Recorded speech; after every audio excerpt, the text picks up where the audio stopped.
একটি নিউজে দেখলাম যে জামাত নেতা থানায় ঢুকে পুলিশকে হুমকি দিয়েছে, যার প্রেক্ষিতে ওই জামাত নেতা গ্রেপ্তার হয়েছে। আবার সেই নিউজে দেখলাম যে জামাত নেতা আরেকজন জামাত নেতা স্বীকারোক্তিও দিয়েছেন যে উনি থানায় গিয়েছিলেন এবং পুলিশকে হুমকি তুমকি দিয়েছে।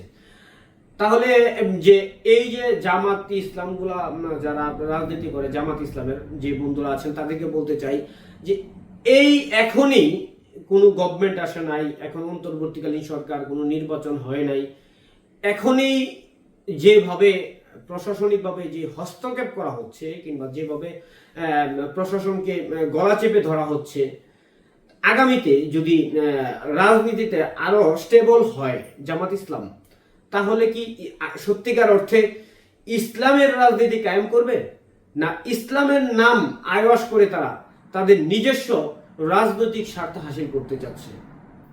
এটা আমি এখন পর্যন্ত হিসাব মিলাতে পারছি না, কারণ এর আগেও বেশ কয়েকটি নিউজে এরকম জামাত ইসলামের টুকটাক কিছু নেগেটিভ নিউজ আমি দেখেছি।